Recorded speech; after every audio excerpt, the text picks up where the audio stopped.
रेवलसिद्ध गुरुलिंगप्पा आलेगाव आहे, राहणार मंगळवेढा. आणि मला 15 दिवसाखाली फक्त थोडा त्रास जाणवत होता सायटिकेचा आणि उजवी बाजू पूर्ण मांडीची आणि पिंडात दुखत होत्या खूप. आणि त्यानंतर मी डॉक्टर एम डी डॉक्टरना भेटलो, त्यानंतर न्यूरोलॉजिस्टना भेटलो, त्यानंतर NCV टेस्ट केली, बऱ्याच गोळ्या खाल्ल्या त्यांच्या देण्याप्रमाणे, 1%ही फरक पडला नाही. आणि त्यानंतर पुन्हा पेन किलर गोळ्या खाल्ल्या, इंजेक्शन घेतले पेन किलर, परंतु दुसऱ्या दिवशी सुद्धा 1% फरक पडला नाही. परंतु आमचे मित्र योगीराज कलगुणे यांच्या सांगण्यावरून डॉक्टर साखरेकडे आलो मी, राहणार सोलापूर इथं.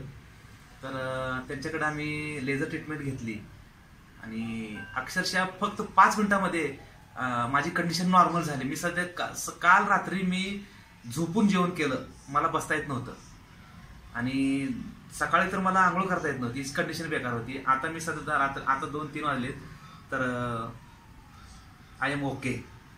तुम्ही सुद्धा या ठिकाणी ट्रीटमेंट घ्या. कुठल्याही आजारावरती या ठिकाणी तुम्हाला ट्रीटमेंट मिळेल. अगदी या ठिकाणी चिरफाड नाही किंवा गोळ्या देत नाहीत. त्या ठिकाणी ॲक्युप्रेशर पॉईंट हे महत्त्वाचे आहेत. पूर्वी यावरच होत होते इलाज, तेच इलाज या ठिकाणी डॉक्टर करत आहेत. मला वाटतं हाचा दवाखाना मी महाराष्ट्रात किंवा भारतात किंवा जगात एकमेव आहे असं मला वाटतंय. धन्यवाद. मुंग्या येत होत्या पायात? हां, पायाला मुंग्या, आणखी एक सांगायचं म्हणजे पायाला मुंग्या येत होत्या. आता इंजेक्शन केल्यानंतर 10 मिनिटांमध्येच मुंग्या गायब झालेल्या आहेत आणि मला ट्रीटमेंट खूप आवडली.